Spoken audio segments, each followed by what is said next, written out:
শুনছেন story mania, গল্প শোনার নতুন ঠিকানা।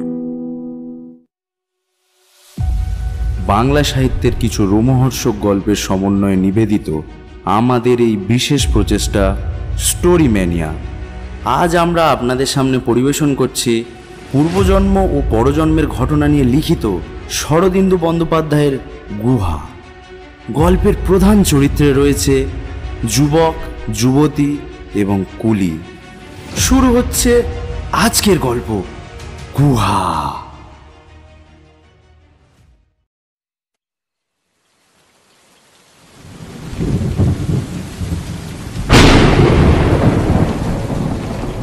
একটি গুহার অভ্যন্তর, পিছন দিকে পাথরের গায়ে আঁকা বাঁকা ফাটল রয়েছে। সেটাই গুহার প্রবেশ পথ। ফাটল দিয়ে দেখা যায় বাইরে অবিশ্রান্ত বৃষ্টি পড়ছে, মাঝে মাঝে বিদ্যুৎ চমকে মেঘও ডাকছে। গুহার ভিতর মলিন শ্বেতা আলোয় স্পষ্ট কিছু দেখা যায় না। পিছনের ফাটল দিয়ে একটা যুবক ও একজন যুবতী ঢুকে পড়ল। তাদের কাপড় চোপড় ভিজে গেছে। যুবকের হাতে একটা বড় টিফিন বক্স, যুবতীর কাছ থেকে চামড়ার ফিতে জলের বোতল ঝুলছে। বাবা, কি বৃষ্টি কি বৃষ্টি! হ্যাঁ, দুর্যোগ। আকাশটা একেবারে ভেঙে পড়েছে বাবারে। ভাগ্যিস গুহাটা ছিল। যুবক হাতের টিফিন বক্স মাটিতে রাখলো, যুবতী জলের বোতল নামালো। ইতিমধ্যে পিছনের ফাটল দিয়ে তৃতীয় ব্যক্তি প্রবেশ করলো। বিরাট আকায় এক খুলি, মাথার উপর সুটকেস ও বিছানার হলকা, হাতে বল্লমের মতো তীক্ষ্ণ একটা লাঠি। সে এসে মুখ নামালো, গামছা দিয়ে মুখের ও গায়ের জল মুছতে মুছতে ভারী গলায় বলল, আজ রাত্রিরে বৃষ্টি ছাড়বেন না কর্তা। কুলির চেহারা ভীষণ দর্শন হলেও কথা বলবার ভঙ্গিটা বেশ সরল গ্রাম্য। বলিস কি রে, তাহলে উপায়? আইকে কর্তা, উপায় আর কি বলেন, রাত্রিটা এইখানেই কাটাতে হইবে। যুবতী শঙ্কিতভাবে গুহার চারিদিকে দৃষ্টিপাত করল। নাও, বোনের বিয়ে দেখো এবার। এমন হতচ্ছাড়া দেশ তোমার বাপের বাড়ি যে স্টেশন থেকে 3 মাইল দূরে শহর। স্টেশনে একটা ট্যাক্সি পর্যন্ত পাওয়া যায় না। আগে ট্যাক্সি পাওয়া যায় কর্তা, আজ রেলগাড়ি 2 ঘন্টা লেট ছিল, তাই ট্যাক্সিওয়ালারা যে যার বাড়ি চলে গেছে। তখনই বলেছিল আজ ওয়েটিং রুমে রাতটা কাটানো যাক, কিন্তু তুমি না, তুমি বোনের বিয়ে দেখবার জন্য একেবারে ছিঁড়ে পড়লে। যুবতী স্বামীর পাশে এসে দাঁড়ালো। স্বামীর মুখের দিকে ভয়ে ভয়ে চোখ তুলে বলল, আমি কি জানতুম বলো রাস্তার মাঝখানে এমন ঝড় বৃষ্টি শুরু হয়ে যাবে? বোনের বিয়েতে এসেছি, বিয়েটাই যদি না দেখতে পেলুম। যাকে, এখন আর ওসব ভেবে লাভ কি? হ্যাঁ রে, বৃষ্টি থামবে না তুই ঠিক জানিস? আইকে এ সময়ের বৃষ্টি একবার আরম্ভ হলে সহজে সারে না কর্তা। যদি সারে তো সেই শেষ রাত্রির দিকে। তাহলে আর উপায় কি? এ দুর্যোগে তো আর বেরোনো যাবে না। বেরোলে হয়তো পথ হারিয়ে সেই বাঘের মুখেই পড়তে হবে। তা হ্যাঁ রে, এই গুহায় বাঘ ভাল্লুক টাল্লুক আসে না তো? না কর্তা, বাঘ ভাল্লুক তো জঙ্গলে থাকে, এখানে আসবে কি জন্য? আগে এই গুহায় সাহেব নেমেরা আসতো চড়ুই ভাতি করতে, রাত্রিরে থাকতো।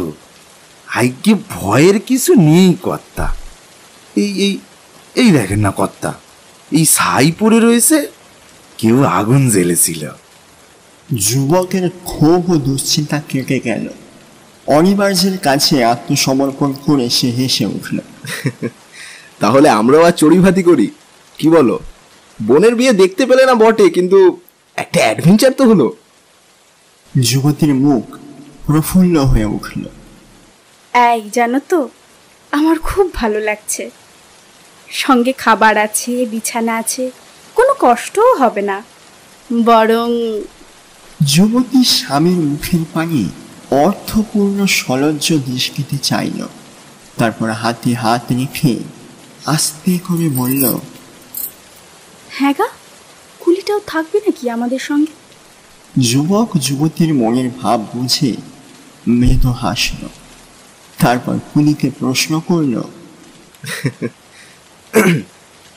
এই তুই কি ঘরে ফিরে যেতে চাস? এই ঝড় বাদলের রাতে কোথায় যাব কর্তা? এইখানেই এক পাশে গামছা পেতে শুয়ে থাকবো কোন। তা বেশ, এসো গুহাটা একটু না ঘুরে ফিরে দেখা যাক। বেশ বড় গুহা, হ্যাঁ কি বলো? হয়তো হাজার হাজার বছর আগে এখানে বড় বড় মানুষেরা বাস করত। কে জানে কেমন ছিল তাদের জীবনযাত্রা। যুবক যুবতী অসমতল গুহা গাত্রের পাশে পাশে ঘুরে দেখতে লাগলো। কুলিকা 2 হাঁটু তুলে বসে হাতের মধ্যে খৈনি গলতে আরম্ভ করলো। বাইরে একবার বিদ্যুৎ চমকে উঠল, বাঘে অন্তর্গুলো গর্জনের মতো মেঘ ডাকলো। ওগো দেখো দেখো। যুবক যুবতী পরস্পর থেকে একটু পৃথক হয়ে পড়েছিল। এখন যুবক যুবতীর কাছে গেল। আরে এই যে একটা পাথরের পাটা, খাসা বিছানা হবে কিন্তু এর ওপর। মনে হচ্ছে যেন এই পাথরের উপর কতবার শুয়েছি। এখন যেন সব চেনা চেনা লাগছে। তোমার লাগছে না? সে কি, চেনা চেনা লাগবে কি করে? আগে তো কখনো এদিকে আসিনি। তুমি হয়তো ছেলেবেলায় এসেছিলে। না, এ গুহার কথা আমি জানতুমই না। কিন্তু এখন মনে হচ্ছে, এই দেখো তো, ওই দেয়ালের খাঁজে কুলুঙ্গির মধ্যে একটা ফুটো আছে কিনা। যুবতী আঙুল দিয়ে একটা জায়গা দেখালো। যুবক সেখানে গিয়ে দেখল সত্যি দেয়ালের গায়ে একটা গর্ত আছে। সে বিস্মিত উঠে স্ত্রীর দিকে ফিরল। হ্যাঁ আছে, কিন্তু তুমি জানলে কি করে? কি জানি, কুলুঙ্গির মধ্যে কিছু আছে? কিচ্ছু না। কিচ্ছু নেই? কি যেন একটা থাকতো ওখানে, মনে করতে পারছি না। যুবতী কাছে আসে। যুবক যুবতীর কাঁধ ধরে নাড়া দিল। আরে কি যাতা বকছো তুমি? মাথা টাথা খারাপ হয়ে গেল নাকি তোমার? যুবতী এতক্ষণ তন্দ্রাচ্ছন্নভাবে কথা বলছিল, এখন যেন তন্দ্রা ভেঙে জেগে উঠল। চোখের উপর দিয়ে হাত চালিয়ে একটু হাসবার চেষ্টাও করল। না না, কল্পনা। আজ তো এখানেই থাকতে হবে। এই, তোমার খিদে পেয়েছে? একটু একটু পেতে আরম্ভ করেছে। আচ্ছা এসো তাহলে খেয়ে নিই। দুজনের সামনের দিকে এগিয়ে আসলো। দেখল কুলি 2 হাঁটুর মধ্যে মাথা রেখে বোধহয় ঘুমিয়ে পড়েছে। তুমি খাবারটা বের করো, ততক্ষণ আমি বিছানাটা পেতে ফেলি। হোলগল তুলে নিয়ে যুবক পাথরটার দিকে চলে গেল। যুবতী টিফিন বক্স খুলে খাবার বের করতে লাগলো। কিছুক্ষণ পরে যুবক বিছানা পেতে ফিরে এলো। যুবতী তার হাতে টিফিন বক্সের একটা বাটি দিল। যুবক খাবার মুখে তুলতে গিয়েও আস্তে করে বলল, কুলোবে তো? হ্যাঁ হ্যাঁ, কুলোবে। এই যে শুনছো, একটু খেয়ে নাও। কুলি হাঁটু থেকে মুখ তুলে লাল চোখে যুবতীর পানি চাইল। যুবতী হঠাৎ ভয় পেয়ে পিছিয়ে গেল। কুলি হাত বাড়ালো। যুবতী বাটি মাটিতে রেখে পিছনে সরে গেল। কুলি বাটি টেনে নিয়ে খাবারগুলো ভালো করে দেখল, তারপর খেতে আরম্ভ করলো। যুবতী ফিরে গিয়ে স্বামীর পাশে দাঁড়ালো এবং ভয়ে ভয়ে কুলির দিকে চেয়ে রইল। যুবক খাওয়া শেষ করতে করতে তাকে জিজ্ঞেস করলো, আরে কি দেখছো তুমি? কিছু নয়। লোকটা এমন ভাবে আমার পানে তাকালো যে আমার বুক কেঁপে উঠল। হ্যাঁ গা, লোকটা ভালো তো? যদি রাত্রিরে... আরে কোনো ভয় নেই, আমার সঙ্গে পিস্তল আছে, তুমি খেয়ে নাও। দুজন বাটি হাতে নিয়ে ইতস্তত বিচরণ করতে করতে খাবার শেষ করল। যুবতীর উদ্বিগ্ন চোখ কিন্তু বারবার কুলির দিকে ফিরে যেতে লাগলো। কুলির বাটিতে অন্যান্য খাবারের সঙ্গে মাংসের হাড় ছিল। সে সেই হাড় হাতের মুখতে ধরে অনেকক্ষণ ধরে চিবল। তার হাড় চিবনের ভঙ্গিতে যেন একটা বন্য ভাব রয়েছে। ক্রমে খাওয়া শেষ হলো। যুবক বোতল থেকে জল ঢেলে যুবতীকে দিল, নিজেও খেল। তারপর কুলিকে লক্ষ্য করে বলল, তুমি জল খাবে?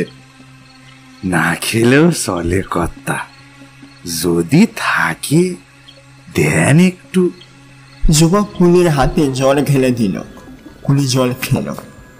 জল খেতে খেতে সে চোখ তুলে যুবকের পানে দেখতে লাগলো।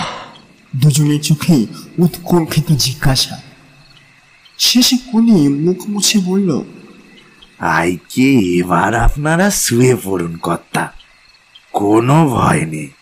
আমার সঙ্গে বর্ষা আছে, আমি কুয়ার মুখ আগলে শুয়ে থাকবো। তোমারও কোনো ভয় নেই, আমার সঙ্গে পিস্তল আছে, এই দেখো। আইকে ওটা কি কর্তা? আরে পিস্তল, ছোট বন্দুক, ফায়ার করব দেখবে? ওরে বাজরে, কি শব্দ কর্তা! কুলি বিস্ময়ে বিমূঢ় হয়ে পিছু হাঁটতে হাঁটতে গুহার মুখের দিকে চলে গেল এবং সেখানে গামছা পেতে শোবার উপক্রম করল। যুবক তখন যুবতীর পানে চেয়ে এক অর্থপূর্ণ হাসল। তারপর শোকেস তুলে সেই পাথরের দিকে এগিয়ে চলল। জলের বোতল ও টিফিন বক্সের বাটিগুলো নিয়ে যুবতী তার পিছনে গেল। দুজনেই পাথরের খড়গের পাশে বসল। অনেক রাত হয়েছে, চলো এবার শুয়ে পড়া যাক। যুবক কোট খুলতে খুলতে গুহার উপরের দিকে ইতস্তত তাকাতে লাগলো। যুবতী নিজের খোপাটিকে কাঁটা দিয়ে শক্ত করে বাঁধল। যুবক যুবতীর দিকে চোখ নামালো, তাকে কাছে টেনে নিয়ে বলল, এই বেশ নতুন নতুন লাগছে তাই না? না, নতুন লাগছে না? ভালো লাগছে, কিন্তু নতুন লাগছে না। মনে হচ্ছে এই পাথরের ওপর আমরা দুজনে কতবার শুয়েছি। তোমার মাথা গরম হয়েছে, নাও শুয়ে পড়ো। যুবকের মুখে কিন্তু বিস্ময়ের সঙ্গে উদ্বেগ মিশে রইল। গুহার মধ্যে আলো ক্রমশ কমতে লাগলো। তারপর গাঢ় অন্ধকারে সব ঢাকা পড়ে গেল। কেবল গুহার প্রবেশ পথের ফাটল দিয়ে মাঝে মাঝে বিদ্যুৎ চমকের প্রভাব ফুটে উঠতে লাগলো। কিছুক্ষণ পরে আবার ধীরে ধীরে গুহার মধ্যে আলো ফুটতে আরম্ভ করলো। আলো স্পষ্ট হলে দেখা গেল গুহা ঠিক তেমনই আছে, কেবল বিছানা, সুটকেস প্রভৃতি আধুনিক জিনিসপত্র সবই উধাও হয়েছে। গুহার মাঝে খানিকটা ছাই পড়ে আছে। যুবতীর গায়ে হাঁটু থেকে কাঁধ পর্যন্ত জানোয়ারের চামড়া, মাথায় এক মাথার চুল। গুহায় আর কেউ নেই। পিছনের ফাটল দিয়ে বাইরের উজ্জ্বল আলো দেখা যাচ্ছে। যুবতীর ফুটে আগুন জ্বলল। সে তখন উঠে কুলুঙ্গির কাছে গেল। এই কুলুঙ্গি তার ভাড়ার। তার ভেতরে হাত ঢুকিয়ে একটা বড় আকারের আস্ত হরিণের ঠ্যাং বের করে আনল এবং আগুনের উপর ঘুরিয়ে ঘুরিয়ে সেটা ঝলসাতে লাগল। মাংস ঝলসাতে ঝলসাতে সে মাঝে মাঝে তা শুকে দেখতে লাগল এবং উৎসুক চোখে বারবার ফাটলের দিকে চাইতে লাগল, যেন কারোর অপেক্ষা করছে। কিছুক্ষণ পরে ফাটলের ভিতর দিয়ে যুবক প্রবেশ করল। তার গায়ে হরিণের ছাল, হাতে তীর ধনুক, চোখে ভয়ার্থ উত্তেজনা। আগুনের কাছে এসে তীর ধনুক ঠেলে হাঁপাতে লাগলো। কি হয়েছে? কি হয়েছে? বিল্লা জানতে পেরেছে। হ্যাঁ, জানতে পেরেছে। আমরা কোথায় লুকিয়ে আছি ও জানতে পেরেছে। আমাদের গুহার সন্ধান পেয়ে গেছে ও। এবার কি হবে? আমাদের মেরে ফেলবে না তো? যুবকের মুখ থেকে একটা অবরুদ্ধ কাকতি বের হল। সে যেন তার রোধ করবার জন্যই বাঁ হাতের কবজি তীক্ষ্ণ দন্তে কামড়ে ধরল। বনের মধ্যে শিকার পেয়েছিলাম, একটা হরিণের পিছু নিয়েছিলাম আমি। কিছু দূর যাওয়ার পর হঠাৎ দেখলাম ভিল্লা হরিণটার পিছু নিয়েছে। ভিল্লার হাতে শুধু একটা বর্ষা। আমি আমি তাকে দেখবার আগেই সে আমাকে দেখেছিল। বর্ষার পাল্লার বাইরে ছিলাম, তাই মারতে পারিনি আমাকে। আমি তাকে যেই দেখতে পেয়েছি অমনি সে হা হা করে হেসে উঠলো, আর হরিণটা পালিয়ে গেল। তারপর ভিল্লা হেসে উঠে বলল, আমি তোমাকে কোথায় লুকিয়ে রেখেছি ও জানতে পেরেছি। ও তোমাকে নিয়ে যাবে আর আমাকে কুচি কুচি করে কাটবে। আমি ধনুকে তীর পড়ালাম, আর অমনি ভিল্লা একটা গাছের আড়ালে লুকিয়ে পড়লো। আমি আমি তখনই ছুটে চলে এলাম। কি হবে, কি হবে? ভিল্লা ভয়ানক ছুটে, সে তোকে মেরে ফেলবে। ওর গায়ে ভীষণ জোর। কি হবে? যুবক তীর ধনুক তুলে নিল। তার চোখে হিংস্র ভাব জ্বলে উঠল। ভিল্লা যদি আমার গুহায় আসে, আমি তাকে তীর দিয়ে পিঠে মেরে ফেলবো। তুই তাকে মারতে পারবি না। সে কুচুটে, ভয়ানক ফন্দিবাজ। তার গায়ে গন্ডারের মতন জোর। আমি জানি তুই তাকে মারতে পারবি না। যুবতী মাটিতে বসে পড়ল। সামনে ও পেছনে দুলতে দুলতে সুর করে বলতে লাগলো, আমি জঙ্গলের মেয়ে, নিজের জাতের মধ্যে জঙ্গলে ছিলাম। ভিল্লা ছিল সর্দারের ছেলে। সে আমাকে চাইতো, ভাল্লুক মেরে আমাকে চামড়া এনে দিত। আমার তাকে ভালো লাগতো না। তুই ভিন জাতের মানুষ, তোকে ভালো লাগলো। তোর সঙ্গে পালিয়ে এলাম গুহায়। এখন তোর কি হবে? ভিল্লা তোকে মেরে ফেলবে।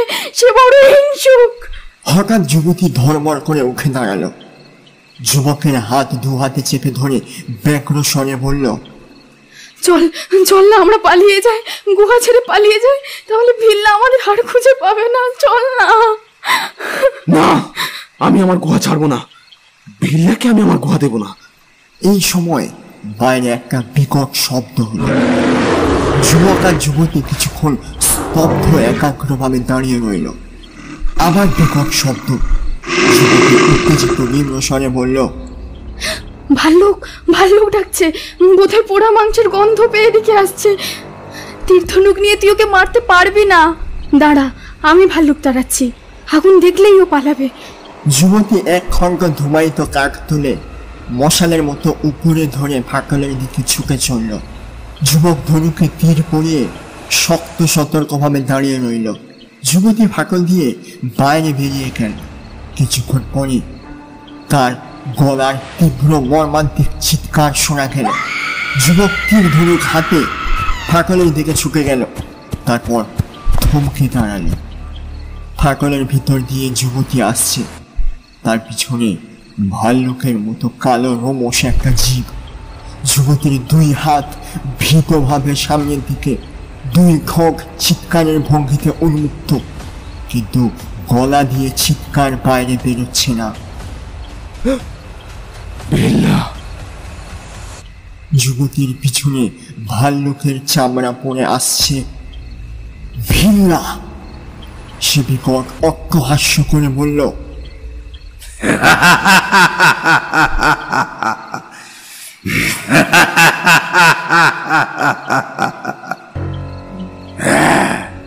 ভাল্লুক নয়, আমি ভিল্লা।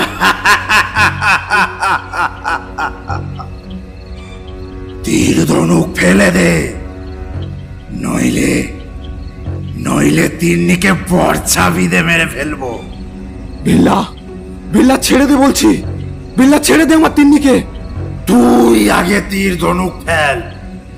যুবক তীর ধনুক ফেলে দিতেই ভিল্লা যুবতীকে সজোরে সামনে ঠেলে দিল। যুবতী কয়েক পা এসে হুমড়ি খেয়ে পড়ে গেল। সঙ্গে সঙ্গে ভিল্লা হাতের বল্লম ছুঁড়ে যুবককে মারল। যুবক আর্তনাদ করে পড়ে গেল।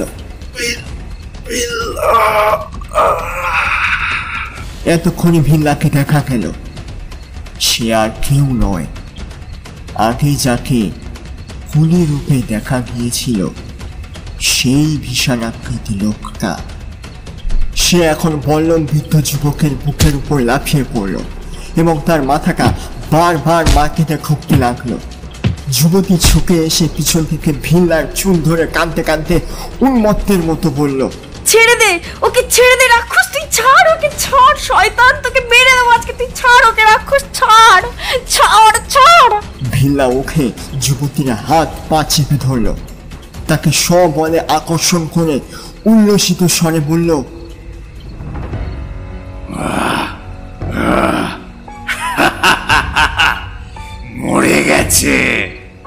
তোকে মেরে ফেলেছি।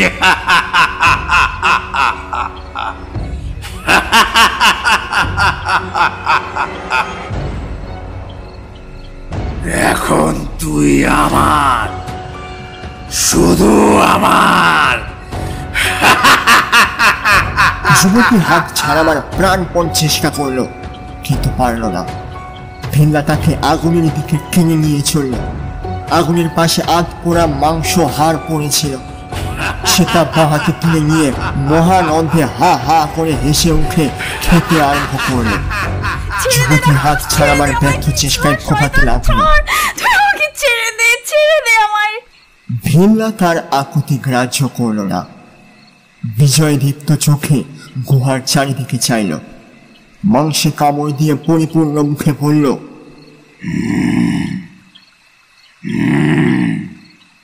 এই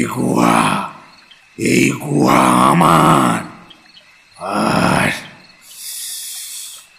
তুইও আমার। ওকে গুহার মুখে পুঁতে রাখবো। ও যক্ষী হয়ে আমার গুহা পাহারা দেবে।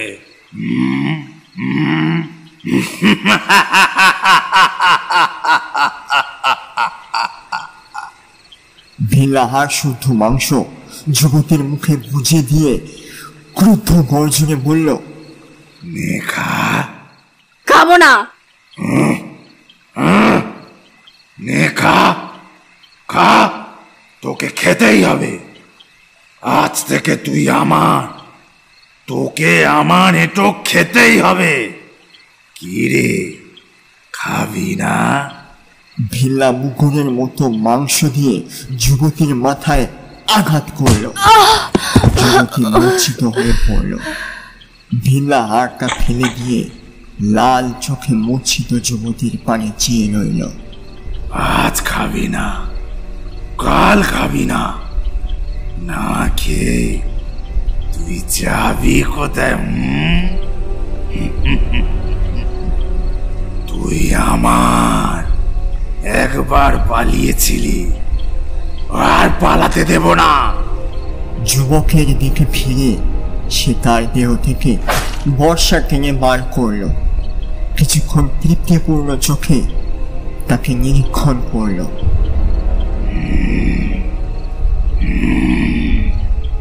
তোকে পুঁতবো, তুই আমার গুহা পাহারা দিবি।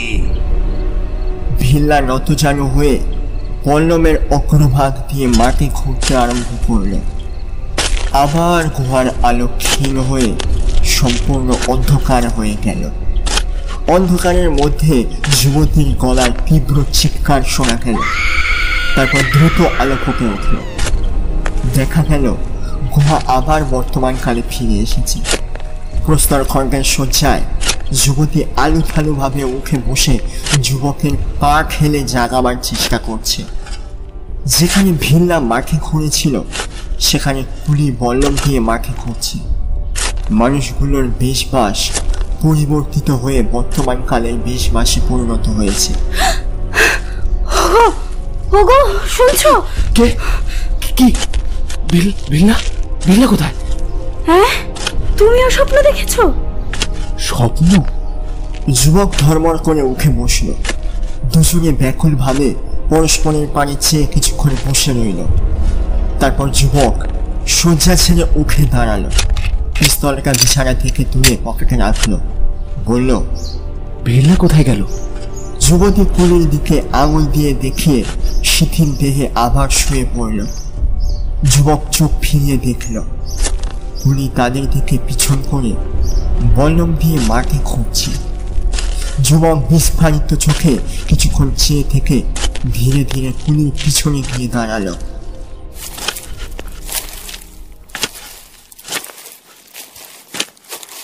এই, কি করছিস তুই? কুলি বল্লম ফেলে উঠে দাঁড়ালো। তন্দ্রাবিষ্ক চোখে যুবকের পানে চেয়ে রইল।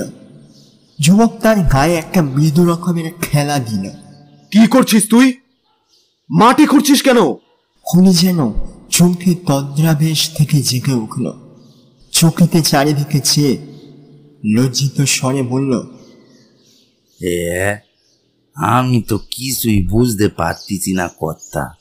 মাটি খুঁড়ছিলি কেন? কি আছে মাটির তলায়?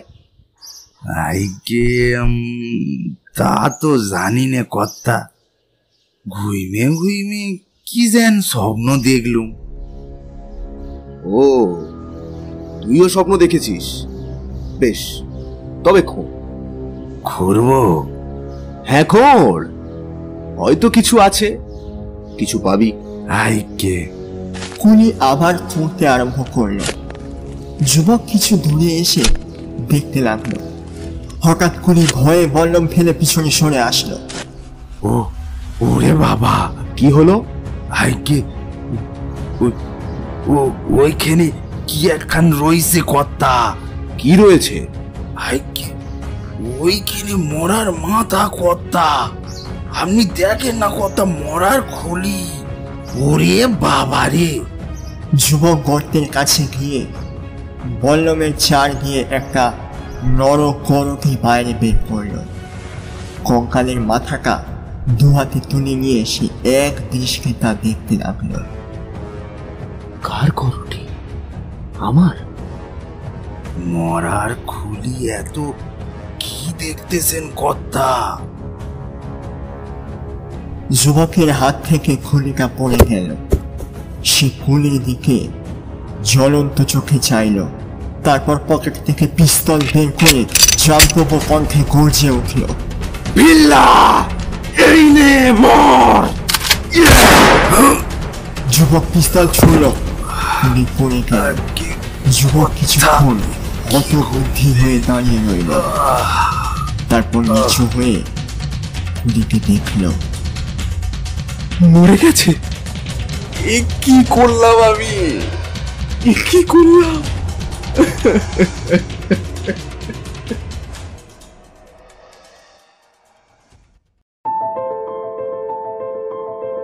শুনলেন আজকের গল্প শরদিন্দু বন্দ্যোপাধ্যায়ের গুহা।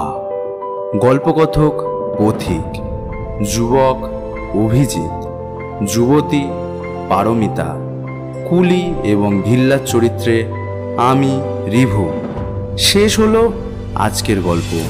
পরের বার আরও এক রোমহর্ষক গল্প নিয়ে হাজির হবে টিম স্টোরি ম্যানিয়া। ততদিন শুনতে থাকুন, শোনাতে থাকুন আমার প্রিয়, আপনার প্রিয় স্টোরি ম্যানিয়াকে, এবং সঙ্গে সুস্থ থাকুন, ভালো থাকুন।